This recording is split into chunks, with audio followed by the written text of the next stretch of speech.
In this deeply meditative talk, Rupert Spira begins by reading from a translation of Rilke's Sonnets to Orpheus by Stephen Mitchell, a passage that opens the door to one of the most elusive questions we can ask. What is an object? What is consciousness? And can the mind, made of thought and perception, ever truly grasp what it itself is made of? This is not a lecture in the traditional sense. It's more like a walk through a mist. The closer you lean in, the more the mind softens and the more you begin to feel what cannot be said in words. Rupert gently unpacks how we relate to the object, whether that's a chair, a memory, or even our own self-image, and points to a deeper recognition that everything we experience is not actually separate, solid, or independently existing. It is known only within consciousness. And more than that, it is made of consciousness. But what is this consciousness? And if it has no shape, no color, no edge, how could we ever know it as an object? That's the paradox he explores here. So as you listen, let go of the need to understand in the usual way. Instead, feel into the knowing presence that is always here, the awareness that receives every thought, every sound, every silence. Rilke's poem becomes a gateway, and Rupert becomes a guide, not to give you answers, but to help you remember what you already are.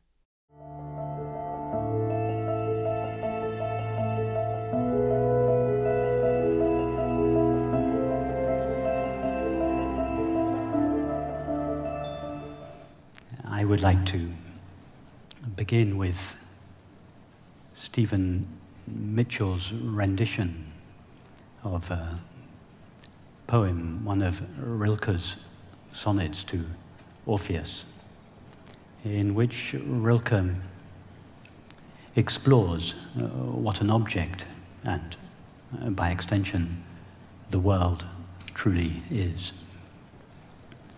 Rilke doesn't take the classic path of Vedanta, in which we subject our experience to the scrutiny of reason, but rather he takes the Tantric approach, which involves bringing experience closer and closer and closer until we can no longer find any distinction between the object that is known and the one that knows it. And as a result, their shared identity and its attendant joy is revealed. Plump apple, smooth banana, melon, peach, gooseberry. How all this affluence speaks life and death into the mouth. I sense. Observe it from a child's transparent features while he tastes. What miracle is happening in your mouth? Instead of words, discoveries flow out from the ripe fruit, astonished to be free. Dare to say what apple truly is. This sweetness that feels thick, dark, dense at first, then exquisitely lifted in your taste, grows clarified, awake, luminous, double-meaninged, sunny, earthy, real. Oh, knowledge, pleasure, inexhaustible.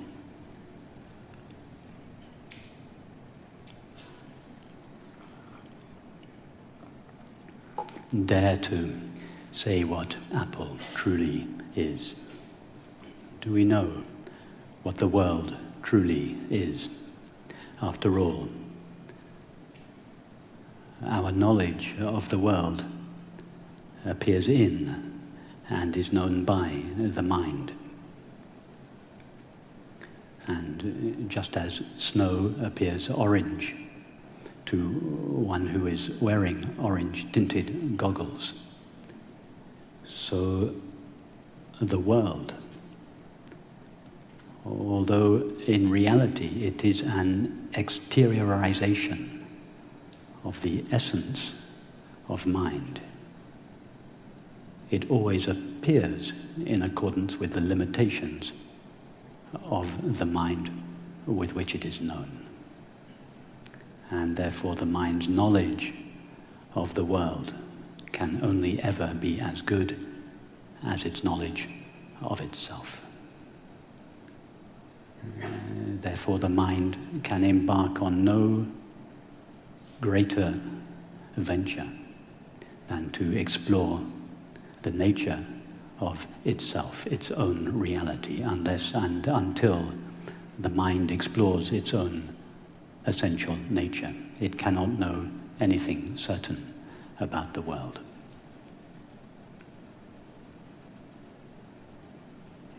What is the essence of our mind? The essence of something is that part of a thing that cannot be removed or separated from it. Ask yourself the question, what element of my mind, and by mind in this context I don't just mean our internal thoughts and feelings, I mean the totality of our experience, including all thinking, feeling, sensing, and perceiving. Ask yourself the question, your mind is asking itself the question, what element of myself cannot be removed from me? What aspect of myself remains present throughout all changing experience?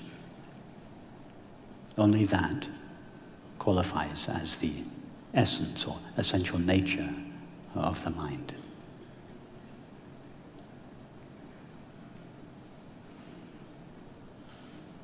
As the mind begins to investigate its own essential nature, it begins to travel inwards into itself, discarding layer upon layer of experience that is not essential to it. No thought, feeling, sensation, or perception is essential to the mind.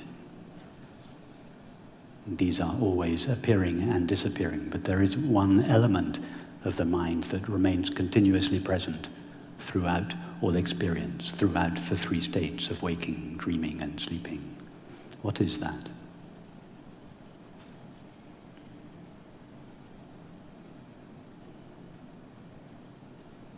This process of the mind investigating its own essential reality is similar to a wave that sinks into the depths of the ocean, and as it does so, it gradually, in most cases, occasionally, suddenly, loses its form and, as a result, its limitations. It is what Rumi referred to when he said, flow down and down and down in ever-widening rings of being. As the mind sinks downwards or inwards into or towards its own essence, it is, in most cases, gradually relieved or divested of its limitations.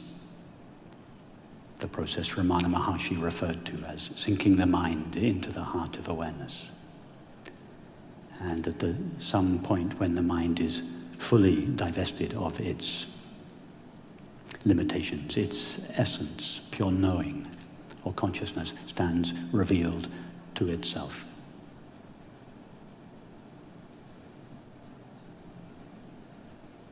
To give you an analogy for this process, imagine an actor called John Smith who goes to his theatre one night to play the role of King Lear. John Smith puts on King Lear's clothes, he adopts King Lear's thoughts and feelings, and to all intents and purposes, he becomes King Lear without actually ceasing to be John Smith. John Smith enters so fully into the part of King Lear that when the play comes to an end, he forgets to take off King Lear. And when his friend comes to congratulate him on his performance backstage, he finds him miserable. His friend asks him, "Why are you so miserable?" And King Lear begins to recount his problems with his kingdom and his relationship with his daughters and his friends. His friend says to him, "No, you are not miserable because of your daughters. You are miserable because you have forgotten who you truly are. Who are you really?" And King Lear's mind begins to trace its way back. King Lear starts to describe his thoughts, but his friend says to him, "No, your thoughts are not essential to you. Your thoughts are not always present. What are you prior to your thoughts?" King Lear describes his feelings. "Your feelings are not always present." He describes his activities and his relationships. His friend reminds him, "These are not always with you." King Lear begins to struggle to find something that can qualify as himself. At some point he hits a layer of existential fear and lack, but his friend points out that even these do not define what he essentially is. A long silence ensues. King Lear opens his eyes and he says, "I am John Smith." This simple recognition, not an extraordinary, marvelous enlightenment experience, just the simple recognition, "I am John Smith."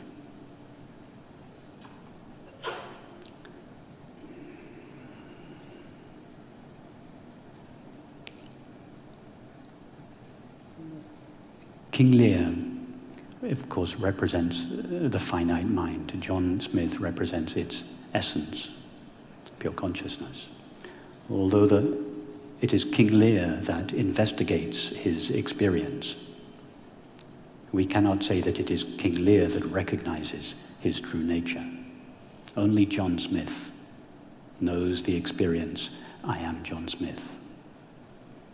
King Lear is an apparent limitation of John Smith's mind, which enables the play to come into existence.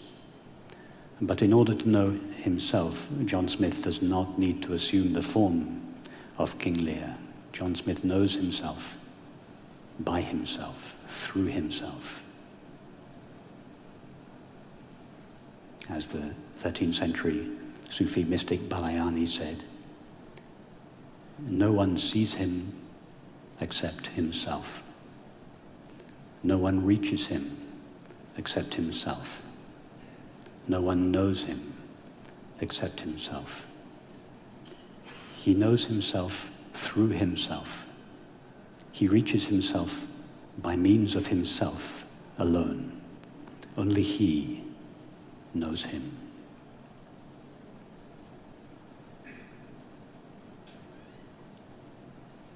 It is consciousness alone that knows consciousness.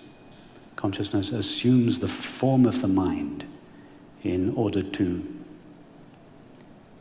objectifies its potential in the form of manifestation. It needs the activity of mind in order to know manifestation. But in order to know itself, consciousness need not assume the form of mind. It knows itself by itself, through itself, in itself, alone. And it is for this reason that there will never be a science of consciousness. A science of experience, yes. But a science of consciousness, no.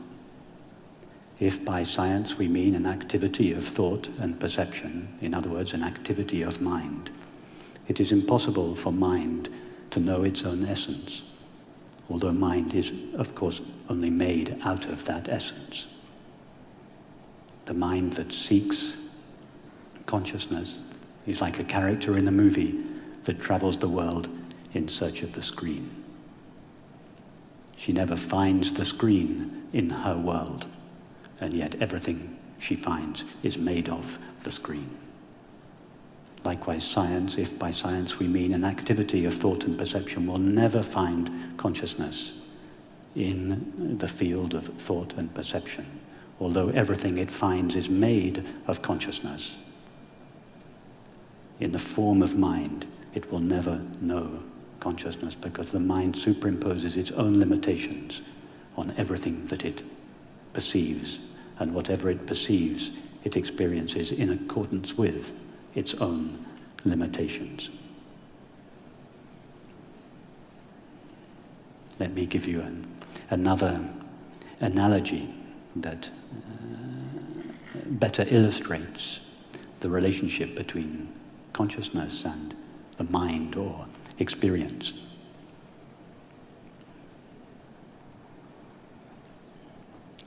Consider what happens to your mind when you fall asleep at night and have a dream. Your mind imagines a world within itself, but it does not perceive that world directly. In order to perceive the dreamed world, our mind must fall asleep to itself and enter into its own imagination in the form of a separate subject of experience, the dreamed subject, from whose point of view the dreamed world is known. From the point of view of the separate subject of experience in the dreamed world is something separate from itself, made out of something other than itself. And the name that the dreamed subject gives to this other than itself is matter. In other words, our own indivisible minds divides itself into two parts, or seems to divide itself into two parts in a dream. A multiplicity and diversity of objects made out of matter, called the world, and a separate subject of experience made out of mind. In other words, the dreamed world made out of matter is what the inside of each of our minds looks like from the perspective of the separate subject of experience in the dream. In other words, the dreamed world is an exteriorization of the insides of our own minds, viewed from the point of view of a separate subject of experience in the dream. Now consider the possibility that each of our minds are dreams in the mind of infinite consciousness, the only mind there is. In religious language, God's infinite, self-aware being. And unlike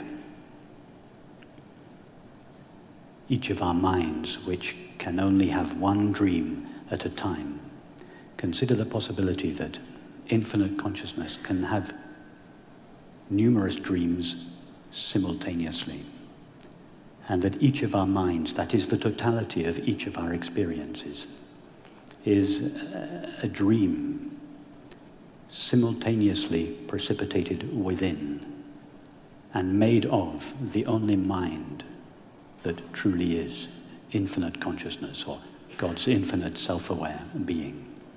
However, the infinite can only know the infinite.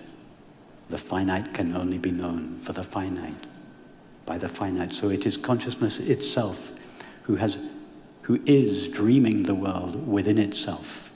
But in order to know that world, it has to localize itself in and as each of our minds. In other words, each of our minds is the activity, not the entity. The only entity present is infinite consciousness, if we can call it an entity. But each of our minds is the activity through which consciousness knows itself as the world. In other words, what we call matter is what the inside of God's mind looks like from the perspective of the finite mind. In other words, what we call the world is not what we see, it is the way we see. And we are free at every moment to see the world in accordance with the limitations of our own mind, or to see the world as an expression, an objectivization of the essence of each of our minds.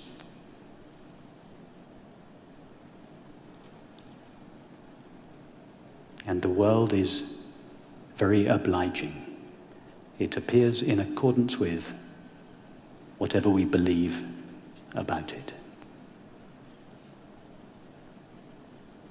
And I'll leave you with a short story about the painter William Turner, who was returning one evening from a day's painting on Hampstead Heath in North London.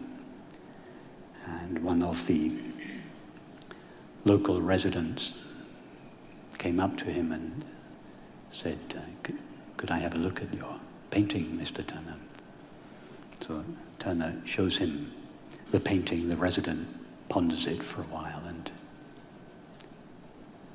he says, Mr. Turner, I have walked on Hampstead Heath almost every day for the last 40 years, but I have never seen a view like that. To which Turner replies, no, but don't you wish you could? Thank you.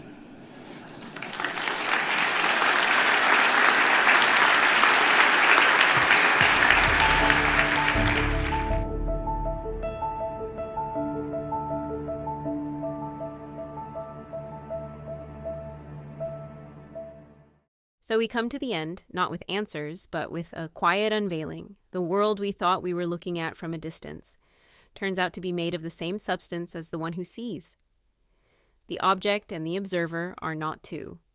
The apple, the bite, the taste, the awareness of tasting. All one seamless intimacy. As Rupert gently reminds us, consciousness cannot be known as an object, because it is the knowing itself. And in that recognition, something opens, not as a thought, but as a felt truth beneath language. You were never separate.